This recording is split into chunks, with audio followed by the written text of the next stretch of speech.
That. So আমার শুনছো সে কিন্তু ফ্রান্সে থাকে, যা ব্যবহার করে কথা তো বলতে পারছে, আমাদের ভাষায় কথা বলে। পিনাকির কন্টেন্ট দেখলে মনে হয় কি করতে হবে, আমাদের ভারতীয় আধিপত্যবাদ শেষ করতে হবে, অ্যান্টি অ্যাটেনশন, রাইট? আপনাকে ধৈর্য, আপনি যদি পিনাকির ভারতীয় আধিপত্যবাদের পিনাকি রাজনৈতিক শক্তি হিসেবে শাহবাগীরা হচ্ছে এলিট। শাহবাগীরা কারা? তারা আমার নিকট শত্রু, যে আমি তো তাকেই প্রথম টার্গেট করবো না। সিলেক্টিভ সলিডারিটিটা সমস্যা। আমি আমার মতো বইলা একটা ফাটায় ফালাম। পিনাকি কিন্তু খুবই ফ্লুয়েন্ট, ভালো ইংরেজি বলতে পারে। It's a pure attention economy wire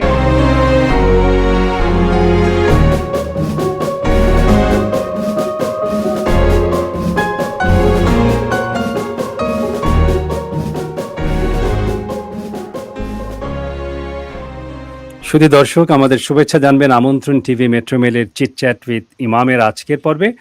শুরুতেই আমার যে আজকের বিশেষ অতিথি তাকে একটু স্ক্রিনে নিয়ে আসি, তারপর আমরা আলাপচারিতায় যাই। নাফিসা নিপুণ তানজিম, ডক্টর নাফিসা, আপনাকে অসংখ্য ধন্যবাদ আমাদের সঙ্গে যুক্ত হবার জন্য। অনেক ধন্যবাদ আমাকে আমন্ত্রণ জানানোর জন্য। যে আমরা যে বিষয়টি নিয়ে আছে কথা বলতে চাই মূলত সেটা হচ্ছে যে এই যে সামাজিক মাধ্যম, বিশেষ করে ইউটিউব, আমাদের এই যে বর্তমান সামাজিক রাজনৈতিক প্রেক্ষাপটে আমরা ইউটিউবের যে প্রভাব, কিংবা ইউটিউবে যে নানান রকমের আলোচনা হয়, নানান ভঙ্গিতে, নানান ভাষায় হয়, এর কৌশল কি, এর লক্ষ্য কি, উদ্দেশ্য কি, এই সব বিষয় নিয়ে একটু কথা বলতে চাই। যারা ইউটিউবাররা আছেন তাদের একটি গুরুত্ব আছে, তাদের প্রভাব আছে নিঃসন্দেহে, কিন্তু কে কোন অ্যাপ্রোচে যাচ্ছেন এটির একটা বড় বিষয় হচ্ছে মানুষ সেটিকে কিভাবে গ্রহণ করছে। এই যে মানুষ একজন ইউটিউবার বা একজন ইনফ্লুয়েন্সারের কথা কিভাবে গ্রহণ করছে, এই কিভাবের একটি গুরুত্বপূর্ণ বিষয় হচ্ছে কিভাবে তিনি বলছেন, কি যুক্তিতে বলছেন। হ্যাঁ, এই বিষয়টি এখন অনেকেই আমরা দেখি যে যখন কথা বলছেন বা যোগাযোগ করছেন, কার্যকরভাবে যোগাযোগ করবার ক্ষেত্রে তারা স্ল্যাং ব্যবহার করছেন কিংবা কমেডির ব্যবহার করছেন। এই যে স্ল্যাং ব্যবহারের যে একটি সংস্কৃতি সামাজিক যোগাযোগ মাধ্যমে বা ইউটিউবাররা, বা অপ্রমিত ভাষা, মানে শুদ্ধ ভাষায় বলতে হবে কেন, শুদ্ধ ভাষা বলতে বোঝাচ্ছি আমি প্রমিত ভাষায় কেন বাংলা বলতে হবে, আমি আমার মতো বইলা একটা ফাটায় ফালাম, এই যে একটা চেষ্টা, এটা কি একটি বড় কারণ যে মানুষের সঙ্গে যোগাযোগ তৈরি হচ্ছে ভালো করে?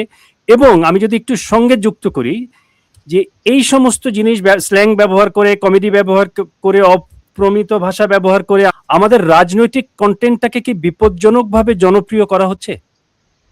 হ্যাঁ, এটা একটা খুবই ভালো প্রশ্ন। এবং আপনি যেটা বললেন যে পিনাকি বা এই ধরনের অনেকের ইনফ্লুয়েন্সারদের কথা, যে অপ্রমিত বাংলার যে ব্যবহার, এখন একদিকে যেমন বাংলাদেশে একটা অবভিয়াসলি আমরা প্রমিত বাংলাকে টু সাম এক্সটেন্ট মানে রাইটফুল মানে পিনাকি ঘরানার অনেকেই বলবে যে প্রমিত বাংলা হচ্ছে এটা একটা সেকুলার, একটা এলিট, একটা কালচারে পরিণত হচ্ছে, which is true।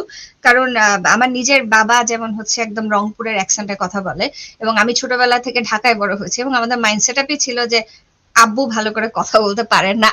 সো এই পুরো সেকুলার মাইন্ডসেটটা মাথার মধ্যে একটা জেনারেশনে ঢুকায় দেওয়া হচ্ছে যে প্রমিত বাংলা পড়তে না পারলে you are not smart enough, you are not elite enough. এটা একটা খুবই প্রবলেমেটিক ব্যাপার। কিন্তু দ্য থিং ইজ, আপনি যদি পিনাকির অন্য ইন্টারভিউ দেখেন, পিনাকি কিন্তু খুবই ফ্লুয়েন্ট, ভালো ইংরেজি বলতে পারে। পিনাকি কিন্তু অসাধারণ প্রমিত বাংলায় কথা বলতে পারে। তাহলে সে সিলেক্টিভলি, মানে পিনাকি ডে টু ডে তার লাইফে হয়তো যে ভাষাটা ব্যবহার করে না, তার কন্টেন্টের জন্য কেন সে সিলেক্টিভলি অপ্রমিত ভাষা ব্যবহার করছে? এখন ধরেন আপনি বাংলাদেশে গ্রামীণ শ্রমিকের কথা বলেন, রিক্সাওয়ালার কথা বলেন, আমাদের ওয়ার্কিং ক্লাস মানুষের কথা বলেন, তারা কিন্তু এই ভাষাতেই কথা বলে। কিন্তু আমি নিজে যখন হয়তো আমি ইংরেজিতে আমি খুব ভালো কথা বলতে পারি, আমি প্রমিত ভাষায় কথা বলতে পারি, আমি হয়তো অপ্রমিত ভাষা আমি রেগুলার ডে টু ডে লাইফে বা প্রফেশনাল লাইফে ব্যবহারও করি না, আমি কন্টেন্ট তৈরি করার সময় যদি আমি শুধু ওই অপ্রমিত ভাষা ব্যবহার করি, আমি বলবো যে এটা খুবই একটা কেয়ারফুলি চোজেন পারফরম্যান্স।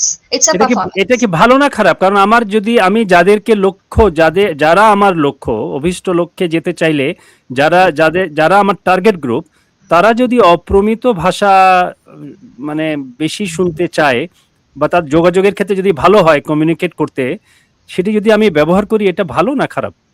ভালো না খারাপ মানে কি, আমি বলবো যে ভালো না খারাপ, আই থিঙ্ক আমি বলবো যে এটা ইফেক্টিভ। আপনি দ্যাটস যদি রাইট, আমি তাদের সেটাই বলছি। কাছে রিচ আউট করতে চান, অবশ্যই এটা মানুষকে হচ্ছে গিয়ে সেই ইমপ্রেশনটা দিবে যে ও তো আমাদেরই মানুষ। কিন্তু এটা মানুষকে এটা মনে করবে না, বাই দ্য ওয়ে তুমি যার কথা শুনছো সে কিন্তু ফ্রান্সে থাকে, তুমি যার কথা শুনছো তার কিন্তু অনেক ধরনের মানে আপনি যদি day to day social cultural capital বলেন, তার কিন্তু অনেক ধরনের ক্যাপিটাল আছে যেটা তোমার নাই। So to some extent it creates this illusion যে এই লোক তো আমাদের ভাষায় কথা বলে। এবং সে যখন হচ্ছে বিভিন্ন ধরনের কমেডি ইউজ করছে, এবং কমেডিটা আমি বলবো যে বিভিন্ন ধরনের ঘৃণা, বিভিন্ন ধরনের হেট স্পিচকে নর্মালাইজ করছে। সো আপনি সরাসরি বললেন যাও হিন্দুদেরকে হচ্ছে গিয়ে ঘৃণা করো বা হিন্দুরা খারাপ, এটা না বলে আপনি একটা খুব একটা জোক করলেন, যেটা আমরা সুন্দর মতো ঘৃণাকে একটা জোকের মোড়কে মুড়িয়ে আমি নর্মালাইজ করে ফেললাম। এবং একই সাথে যেটা হয় যে আপনি যদি সোশ্যাল মিডিয়ার কথা চিন্তা করেন, I think we really need to think about go beyond the person and also think about the platform itself. আমি শুরুতে যেটা বলেছিলাম যে সোশ্যাল মিডিয়া, ইউটিউব বলেন ফেসবুক বলেন, যে কোনো জায়গায় কিন্তু আবেগ ঘন কন্টেন্ট হচ্ছে এনগেজমেন্ট বেশি পায়। I mean it's a pure attention economy where contents are competing against each other. So আপনি আপনার কন্টেন্টকে যত বেশি স্ল্যাং দিতে পারবেন, অপ্রমিত ভাষা দিতে পারবেন, সেক্সিস্ট ল্যাঙ্গুয়েজ আপনি ঢুকাতে পারবেন, আপনি হচ্ছে গিয়ে গালি ঢুকাবেন, এটা পুরো কন্টেন্টটাকে অনেক বেশি ইমোশনালি এনগেজিং করবে। এবং এই কারণে একই সাথে আপনার লাইক অনেক বাড়বে, শেয়ার অনেক বাড়বে, এবং ফেসবুক বা এই ধরনের সোশ্যাল মিডিয়ার অ্যালগোরিদম এমন ভাবেই তৈরি যে আপনি অনেক বড় একটা প্ল্যাটফর্মকে রিচ করতে পারবেন। সো আমি বলবো যে এটা ভালো বা খারাপ, without going to that debate, আমি বলবো যে এটা খুবই ইফেক্টিভ স্ট্র্যাটেজি টু তাহলে আমাদের তো মানে রিচ আউট টু মাস তাহলে পিপল। তো আমাদের মনে হয় এই আলোচনা আমরাও যদি একটু অপ্রমিত ভাষায় একটু আলোচনা করতে পারতাম, হয়তো অনেকে বেশি মানুষ দেখতে পেত। যাই হোক, সেই আলোচনা আমি সে আলোচনা পাশে রাখি। আপনি যখন বলছেন, আপনার লেখায়ও দেখেছি সেক্সিস্ট স্ল্যাং ব্যবহার করছে। হুম, দু একটা স্ল্যাং এর কোনো উদাহরণ আছে আপনার কাছে, যে মানে সেক্সিস্ট স্ল্যাং কিংবা গালিগালাজ তো আমরা শুনেছি, দেখি। এবং আমি বলবো যে প্রচুর সেক্সিস্ট এবং প্রচুর মানে বাংলাদেশের কন্টেক্সটে মানে খুবই মানে হোমোফোবিক ল্যাঙ্গুয়েজ ইউজ করা হয়। এবং আপনি যেটা বললেন কথা সত্যি, যে আমরা যে ভাষায় কথা বলি না, এখন আমার টু সাম এক্সটেন্ট এলিট এডুকেশনের কারণেই হোক, আমি কিন্তু বাংলা ইংরেজি মিলে যে খিচুড়ি ভাষায় কথা বলি, এই ভাষা কিন্তু বাংলাদেশের জনমানুষের ভাষা না। সো আমাদের কিন্তু এটা একটা বিশাল বড় সমস্যা যে আমাদের রিচ কিন্তু কখনোই মানে পিনাকি রিচকে মানে কম্পিট করতে পারবে না তার সাথে। সো আপনি যদি এক্সাম্পলের কথা বললেন যে হ্যাঁ, যেমন নারীবাদীদের নিয়ে নাকি বেশ কিছু ভিডিও আছে বা বিভিন্ন রেফারেন্স আছে, এবং সেখানে নারীবাদীদের সবসময় কি বলে, সে হচ্ছে নেরিবাদী, বা প্রথম আলোর নাম কি, প্রথম আলো হচ্ছে পন্দের আলো। সো দ্য থিং ইজ যে ইট মেক্স এভরিথিং হচ্ছে টু সাম এক্সটেন্ট আপনার মনে হবে ও খুবই ফানি, আপনি হাসছেন, কিন্তু একই সাথে কিন্তু এটা যে আপনার কাউকে পছন্দ হলো না, একজন নারীকে পছন্দ হলো না, তাকে ক্যান্সেল করে দেওয়ার উপায় কি, তাকে বেশ্যাকরণ করা, রাইট? তার হচ্ছে ক্যারেক্টারকে সামহাও অ্যাটাক করা, এবং এমন একটা ভাষা ব্যবহার করা যে সে হচ্ছে তাকে ইদার একটা সেক্সুয়াল অবজেক্টে পরিণত করা। যেমন এটা পিনাকির এক্সাম্পল না, বা প্রচুর আমি অন্যান্য সোশ্যাল মিডিয়ার ইয়ে থেকে বলছি যে তাসনিম জারাকে আপনি পছন্দ না, ফাইন, তো আপনি তার পলিটিক্যাল ফিলসফিকে প্রশ্ন করেন, অথবা আপনি তার যে পলিসি নিয়ে উনি কথা বলেছেন সেটাকে প্রশ্ন করেন, কিন্তু না, তাকে ক্যান্সেল করে দেওয়া হলো কেন? কারণ তাকে বলা হলো কি যে সে হচ্ছে সহবাসের ডক্টর। এখন সহবাসের ডক্টর মানে কি, আমি she had a bunch of videos where she talked about যে okay if someone wants to conceive like what is the right window. So এটা হচ্ছে খুবই একটা হেলথ সেন্ট্রিক একটা ভিডিও। কিন্তু তাসনিম জারাকে আপনি ক্যান্সেল করার জন্য তার পলিটিক্যাল অবস্থান নিয়ে আপনি বস্তুনিষ্ঠ আলোচনা করবেন না, তাকে হচ্ছে একটা তার পুরো আলোচনাকে একটা সেক্সুয়ালাইজড একটা ফ্লেভার দিয়ে আপনি তাকে পুরো ক্যান্সেল করে দিলেন। এবং এটা কিন্তু পিনাকি বলেন বা বিভিন্ন ধরনের আপনি যদি হচ্ছে গিয়ে মানে রাইট উইং বা বিভিন্ন কনজারভেটিভ মিডিয়া দেখেন, এবং শুধু কনজারভেটিভ নয়, it's so main stream in the context of বাংলাদেশে, নারীকে যখন পছন্দ হয় না, পিতৃতান্ত্রিক ক্ষমতার যে ভাষা, সেই ভাষা তাকে হয় বস্তুকরণ করে, অবজেক্টিফিকেশন করে তাকে, অথবা তাকে উপহাসের বস্তু করে, যে তাসনিম যারা হয়ে যায় সহবাসের ডক্টর, সুতরাং তাকে সিরিয়াসলি নেওয়ার কিছু নাই, অথবা তাকে হচ্ছে হরিফিকেশন করে, তাকে বেশ্যাকরণ করে যে ও তো ক্যারেক্টার খারাপ, সুতরাং মানে she is not relevant anymore. যেমন জাইমা রহমানকে নিয়ে আমরা যেটা খুব রিসেন্টলি হলো, ঠিক আছে, জাইমা রহমানকে নিয়ে আমরা কিন্তু এই প্ল্যাটফর্মে আলোচনা করেছি যে উনি যে হাইলাইটটা পাচ্ছে এটা কি পিতৃতান্ত্রিক একটা ফ্যামিলির ক্যাপিটাল থেকে আসছে, সেই ধরনের সোশ্যাল কালচারাল ক্যাপিটাল ইউটিলাইজ করে তাকে এত গুরুত্ব দেওয়ার কি আছে, সেটা নিয়ে কিন্তু আমরা কথা বলতে পারি। কিন্তু উনি কোন ক্লাবে গিয়ে নেচেছে এবং এই কারণে জাইমা খারাপ, I mean that's just a classic example of canceling someone based on a process of বেশ্যাকরণ। তো এটা পিনাকি সহ বিভিন্ন ধরনের মানে রাইট উইং ইনফ্লুয়েন্সারদের খুবই ইফেক্টিভ একটা ট্যাকটিক, কারণ এটার জন্য আপনার যুক্তি লাগে না, এটার জন্য আপনার স্ট্যাটিস্টিক্স লাগে না, all you have to do is to question that women's character. আপনি একটি বিষয় ভালোই বলেছেন, মানে হচ্ছে যে সঠিকভাবে একটি নির্দেশনা দিয়েছেন, সেটি হলো যে কাউকে বাদ দিয়ে দিতে হলে কি করতে হবে।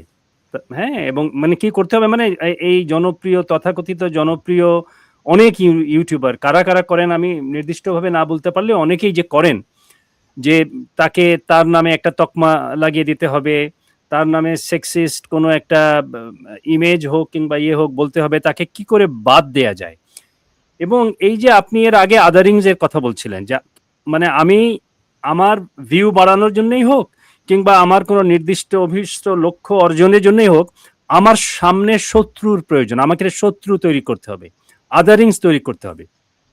এই যে শত্রু তৈরি করা আদারিং এর প্রেক্ষাপটে, এই যে ব্যক্তিগত, এবং আমরা এই বর্তমান সময় দেখতে পাই কিন্তু যে মূল আলোচনার বাইরে এখন এই ব্যক্তিগত রেষারেষিও কিন্তু ইউটিউবদের একটি বড় বিষয় হয়ে উঠেছে।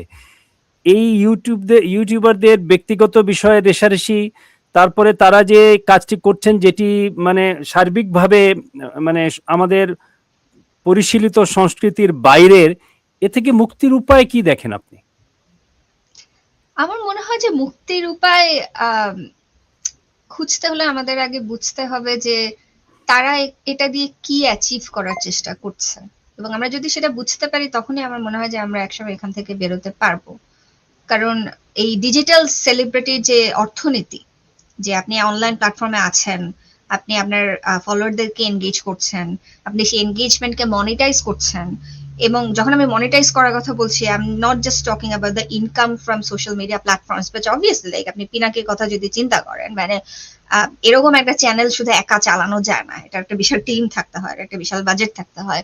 সো এভরিথিং আপনি যখন মনিটাইজ করছেন, এখানে আপনার ব্যক্তিত্ব হচ্ছে আপনার কমোডিটি, আপনার ব্যক্তিত্বকে আপনি কমোডিটি হিসেবে এখানে বিক্রি করছেন, এবং এই ব্যক্তিত্বকে আপনি যত ড্রামাটিক করতে পারবেন, এই ব্যক্তিত্বকে আপনি যত হচ্ছে গিয়ে মানে ক্রিয়েটিভ পারফরমেন্স, যেমন পিনাকি হাত নাড়িয়ে নাড়িয়ে কথা বলে, মানে it's like a theatrical performance, সেখানে হচ্ছে গিয়ে আপনি রাগ আনবেন, ক্ষোভ আনবেন, নৈতিকতা আনবেন, ইমোশন দিয়ে যত কিছু করবেন, এটা আপনার অ্যালগোরিদমিক ভিজিবিলিটি বাড়াবে।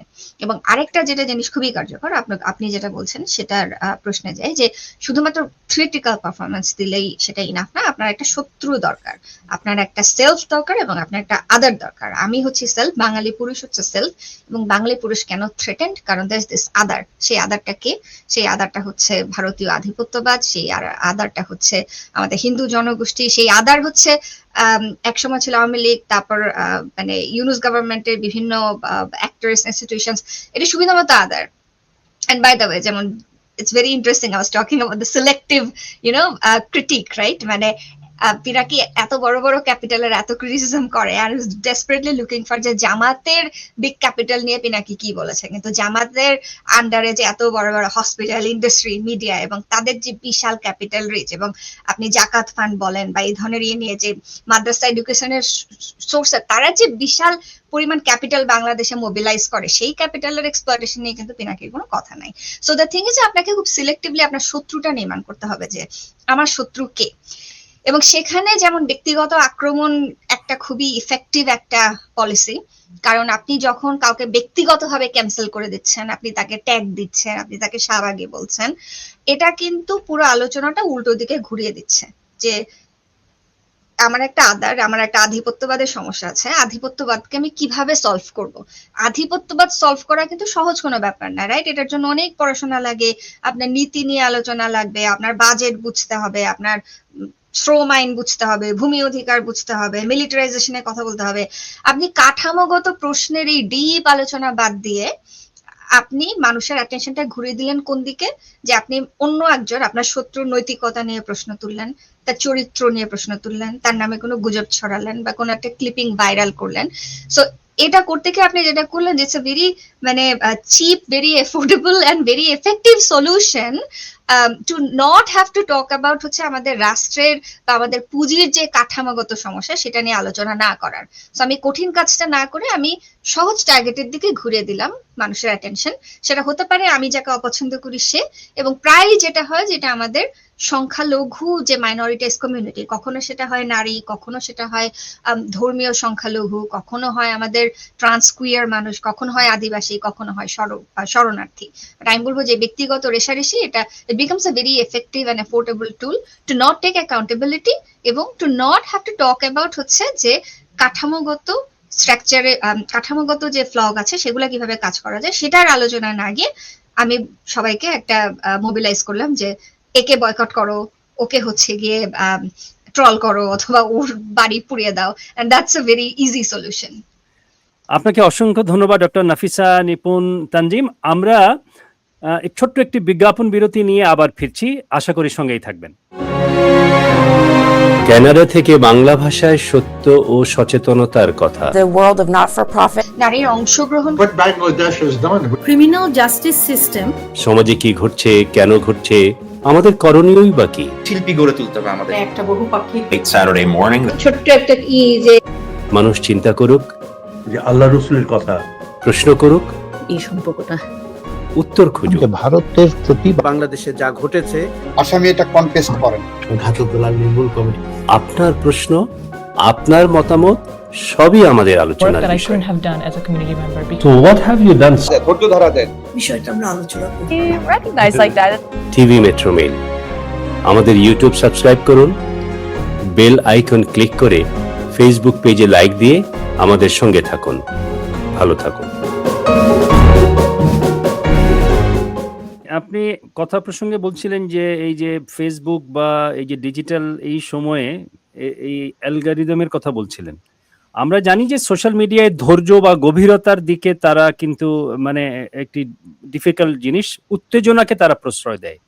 উত্তেজক জিনিসগুলোকে কিন্তু গভীর আলোচনা বা ধৈর্য নিয়ে যে কাজটি করতে হয়, যেই বিষয়টি দেখতে হয়, সেই দিকে এই অ্যালগরিদমও বোধহয় তার পক্ষে নয়।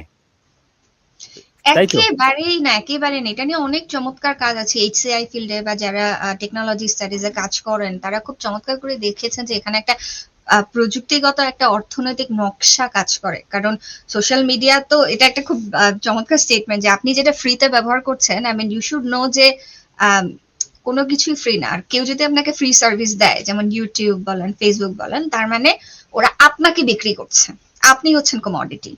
সো আমরা তো ফেসবুকে আমরা যা কিছু করে, আমরা একটা পেজ দেখি, সেই পেজ কতক্ষণ দেখছি, লাইক দিচ্ছি, শেয়ার দিচ্ছি, সবকিছু ডেটা, আমার প্রত্যেকটা ডেটা কিন্তু বিক্রি হচ্ছে।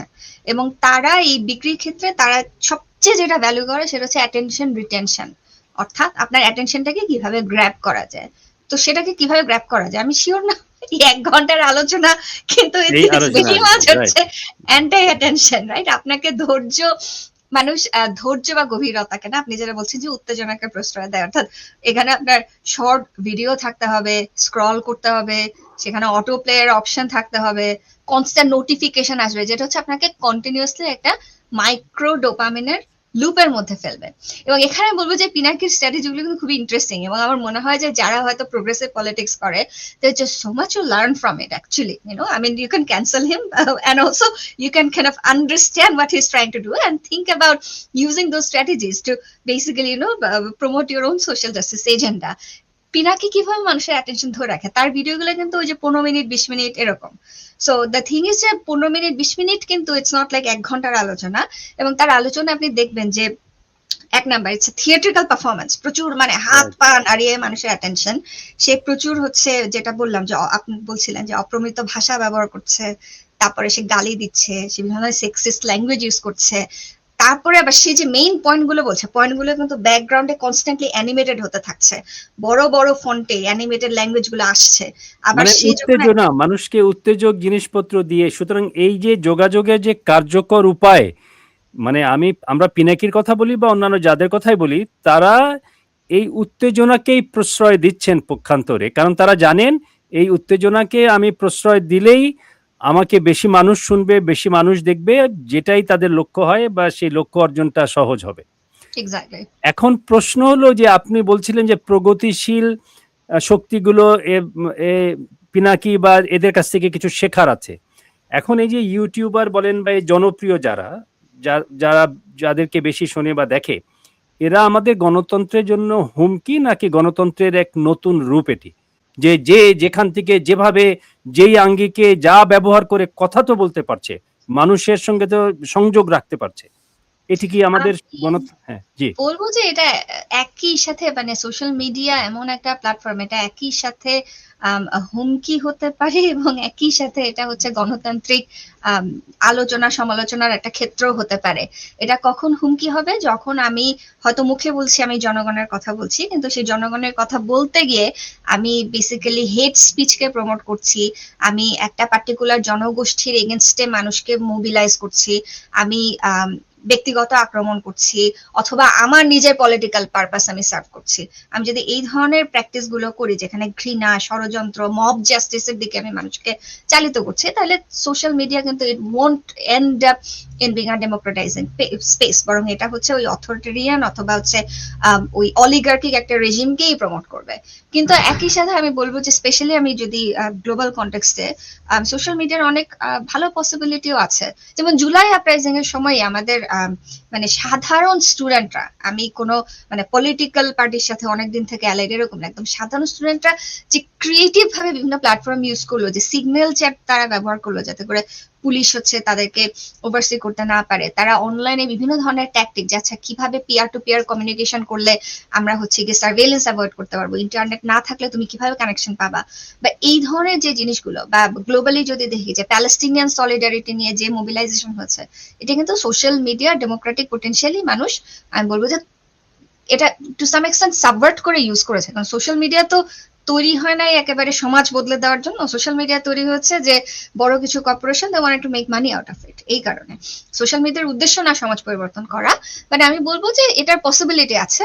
এবং একই সাথে যেটা সোশ্যাল মিডিয়া যেহেতু ইনহেরেন্টলি কোনো লিবারেটরি স্পেস না, এটার জনগণের এটা বেসিক্যালি ঘৃণা ছড়িয়ে দেওয়ার একটা মাধ্যমও হতে পারে, এবং একই সাথে একই মিডিয়া ইউজ করে আমরা সামাজিক আন্দোলনও আমরা গড়ে তুলতে পারি। আচ্ছা, আমি শেষ করে দেবো অনুষ্ঠান প্রায় শেষের দিকে, আর একটা দুটো প্রসঙ্গ হয়তো আমরা আলোচনা করব। তার আগে যদি আপনি স্বাচ্ছন্দ্য বোধ করেন উত্তর দেবেন, না হলে আমরা হয়তো এই বিষয়ে যাব না। সেটি হলো, যেহেতু আমরা কথা প্রসঙ্গে বারবার আমাদের পিনাকির কথা চলে আসছে এবং আপনি বলছেন পিনাকি, আমিও তাই মনে করি, পিনাকি একজন অত্যন্ত কার্যকর মানে ভাবে যোগাযোগ করতে পারেন, কমিউনিকেশনটা উনি জানেন কিভাবে করতে হবে, তার লক্ষ্য টার্গেট গ্রুপ কারা সেটিও তিনি জানেন। আপনাকে যদি এখন জিজ্ঞেস করা হয় একজন সাধারণ মানুষ হিসেবে, একজন গবেষক হিসেবে, একজন অ্যাক্টিভিস্ট হিসেবে, কিংবা একজন শিক্ষক হিসেবে, দুজনের কাছে দুটো মেসেজ দিতে হবে। একটা হচ্ছে পিনাকিকে আপনি কি বলতে চান, আপনার কি মেসেজ, আর যারা পিনাকিকে শোনে তাদের জন্য আপনার কোনো মেসেজ আছে কিনা? আমি পিনাকিকে I don't know, I mean at the end of the day I mean I believe in হচ্ছে রেসপন্সিবল ফ্রিডম অফ স্পিচ। পিনাকিকে যদি মেসেজ দিতে হয়, I mean I would urge him to be more responsible, এবং মানে selective solidarity সে যেভাবে দেখায় যে আমি এক ধরনের নিপীড়নকে আমি ক্রিটিসাইজ করব কিন্তু অন্য ধরনের নিপীড়ন আমি কমপ্লিটলি আমি অ্যাভয়েড করে যাব, I mean that just doesn't work. I mean if you are critical about imperialism, then be critical about all kinds of imperial interventions, এবং if you are critical about human rights, I mean talk about all kinds of, মানে if not all but মানে selectively কোনো জায়গায় focus যাতে না করা হয়। এবং but at the end of the day আমি এটাও বিশ্বাস করি যে একটা ট্রু গণতন্ত্রে আমি পিনাকিকে সমালোচনাই করতে পারি, আমি পিনাকিকে ব্যান করার এগেনস্টে, বা আমাদের ক্ষেত্রে অনেক সময় যেটা হয় যে আমরা খুব মানে কাস্টারাল স্টেটে আমরা খুব অভ্যস্ত, তো যে পিনাকির একটা কিছু বা যে কোনো ইনফ্লুয়েন্সারে হয়তো কিছু অপছন্দ হলো, মানুষ বলে ওর এগেনস্টে হচ্ছে গিয়ে কি আইনগত ব্যবস্থা নেওয়া হোক, আইনের আওতায় নেওয়া হোক, তাকে আইনের আওতায় নেওয়া হোক। এক্স্যাক্টলি।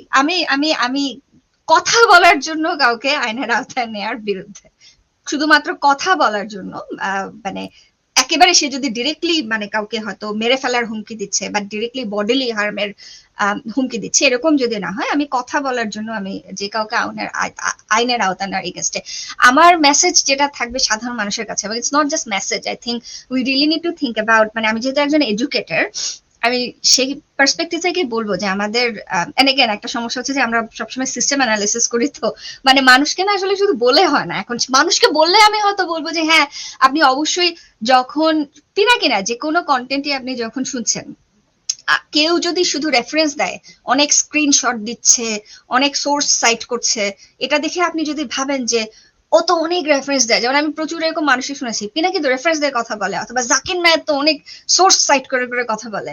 আপনি কি সোর্স গুলোতে গিয়ে দেখেছেন যে ওই সোর্সে অ্যাকচুয়ালি কি বলা হয়েছে? তারা কি সোর্স গুলো সিলেক্টিভলি ইউজ করছে, নাকি তারা এক্স্যাক্টলি মানে সোর্স গুলোকে ডাবল চেক করা, ট্রায়াঙ্গুলেট করা, যেটা আমরা রিসার্চ হিসেবে আমরা সবসময় করি, জাস্ট সাইট করলেই হয় না, আমরা সাইটেশনে গিয়ে দেখি যে সাইটেশনটা কি সিলেক্টিভলি চুজ করা হয়েছে কিনা, ক্রস চেক করে দেখি।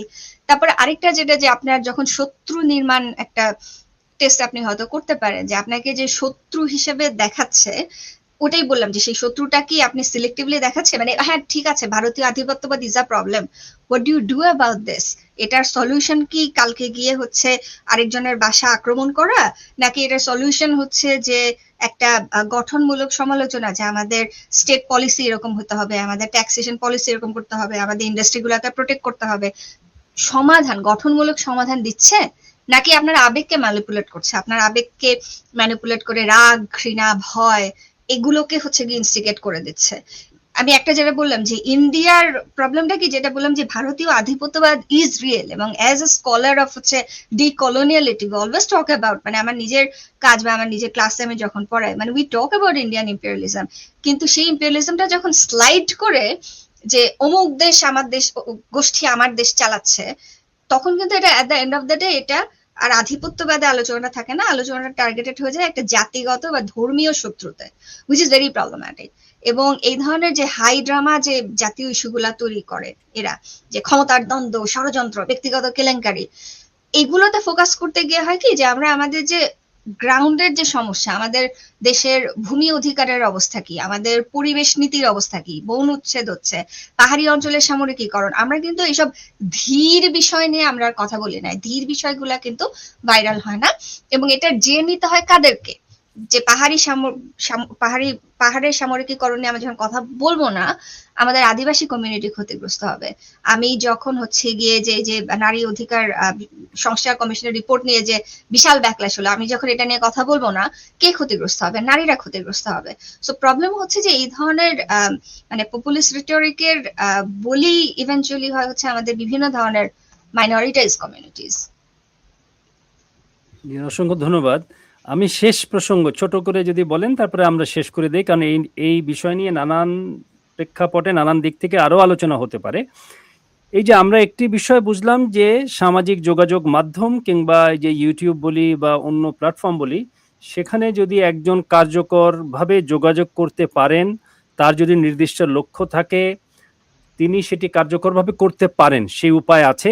উদাহরণ হিসেবে আমরা অনেকের কথা বলছি, তার ভিতরে পিনাকির কথাও বলছি, কিন্তু প্রশ্ন শুধু থাকতেই পারে এটি রাইট মানে সঠিক পথে যাচ্ছে কি যাচ্ছে না, সেটিকে পাশে রেখে আমাদের গণতান্ত্রিক বা প্রগতিশীল শক্তিরা এই মাধ্যমকে, কারণ সবকিছু তো at the end of the day আমরা দেখি ন্যারেটিভ তৈরি করা, কাউন্টার ন্যারেটিভ তৈরি করা। এই প্রগতিশীল শক্তিরা বা গণতান্ত্রিক শক্তিরা কি করে এই মাধ্যমকে ব্যবহার করে তাদের পক্ষের একটি ন্যারেটিভ তৈরি করতে পারেন বা জনগণের পক্ষের ন্যারেটিভ তৈরি করতে পারেন, এটি যদি একটু বলতে পারেন, আর কেন হচ্ছে না এটা সেটাও যদি একটু বলেন। শিওর, কেন হচ্ছে না, আই থিঙ্ক এর বড় কারণ হচ্ছে ফান্ডিং এবং সময়, রাইট? মানে যারা হয়তো বা এই ন্যারেটিভ গুলো তৈরি করার চেষ্টা করে যাচ্ছেন বিভিন্ন আঙ্গিকে, তাদের তো বেশিরভাগই হচ্ছে ভলান্টারি সার্ভিস দিচ্ছেন। আমি প্রিটি শিওর মানে ইফ সামওয়ান কুড হচ্ছে মানে do a deeper analysis of পিনাকির ফান্ডিং এর সোর্স কি, that would have been really interesting. কারণ এত রিচ কন্টেন্ট কিন্তু কেউ জাস্ট ফ্রি টাইম দিয়ে একা একা তৈরি করতে পারে না। তো কিন্তু প্রবলেম হচ্ছে যে যারা প্রশ্ন করেছেন আপনি, এটি একটি বড় প্রশ্ন করেছেন আমাদের কাছে এই অনুষ্ঠানের মাধ্যমে।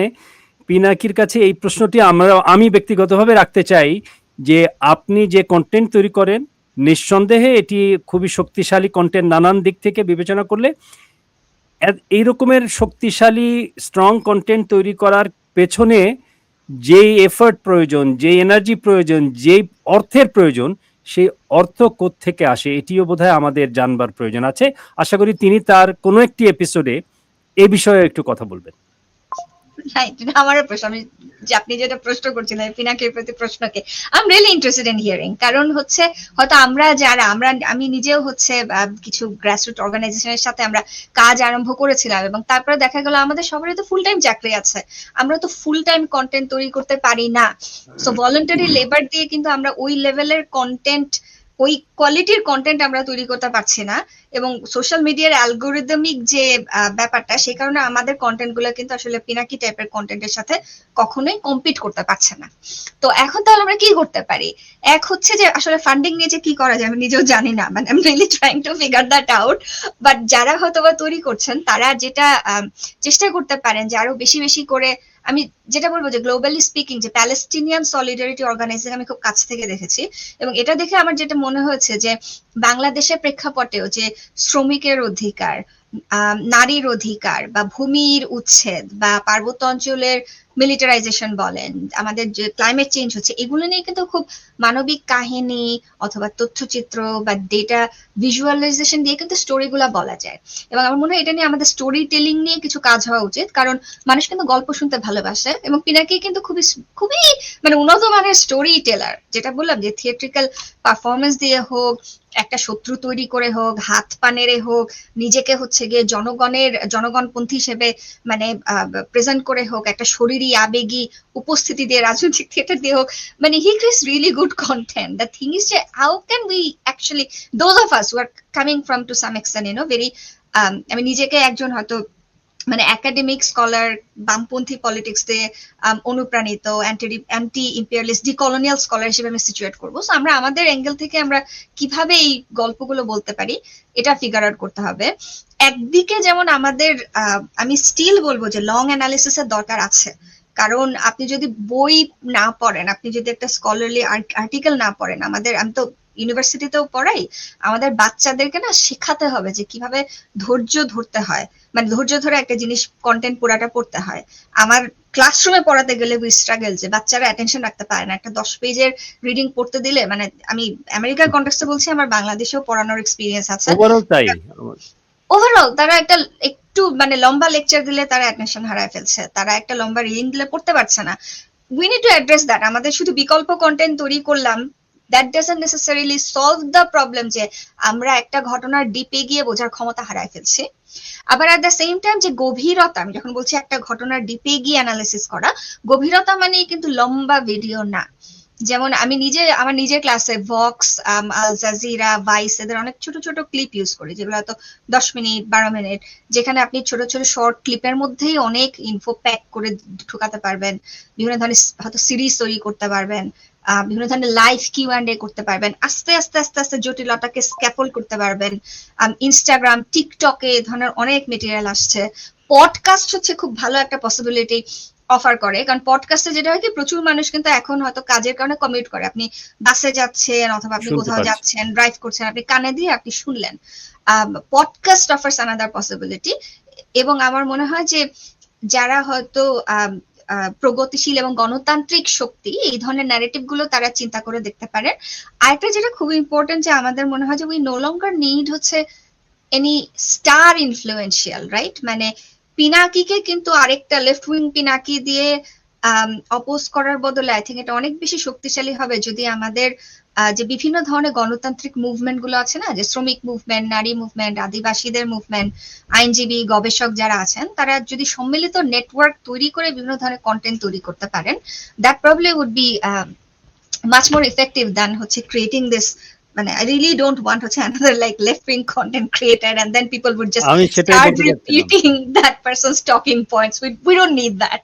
So আমাদের একটা কোয়ালিশনাল পলিটিক্স কিভাবে তৈরি করতে পারি সেটাও I think ভেবে দেখার স্কোপ আছে। মুদ্রা কথা যেটা আমরা আলোচনায় বুঝলাম, কোনোভাবেই আমরা আমাদের এই যে বর্তমান সময়ের বিবেচনায় এই যে সোশ্যাল মিডিয়াকে কিংবা ইউটিউবকে উপেক্ষা করে মানে বসে থাকার সুযোগ বোধহয় নেই। সুতরাং আমাদের এই যে নতুন নতুন মাধ্যম আমাদের সামনে আসছে, এই মাধ্যমকে আমাদের ব্যবহার করতে হবে। শুধু আমাদেরকে মাথায় রাখতে হবে এই মাধ্যমকে কিভাবে আমরা কার্যকরভাবে ব্যবহার করতে পারি। আমাদের সঙ্গে থাকবার জন্য আপনাকে অসংখ্য ধন্যবাদ। আমরা অনেক বিষয় নিয়ে কথা বলেছি, অনেক বিষয়ের আরো হয়তো ব্যাখ্যা প্রয়োজন, আরো নিয়ে আলোচনা করার সুযোগ আছে। আমরা সুযোগ সময় পেলে অন্য একদিন আলোচনা করব। শুধু দর্শক, আপনারা যারা ধৈর্য ধরে আমাদের অনুষ্ঠান শুনেছেন, দেখছেন, তাদেরকে অসংখ্য ধন্যবাদ জানিয়ে এবং ডক্টর নাফিসা নিপুন তানজিম, আপনাকে অসংখ্য ধন্যবাদ জানিয়ে আজকের অনুষ্ঠান এখানে শেষ করছি। সবাই ভালো থাকবেন।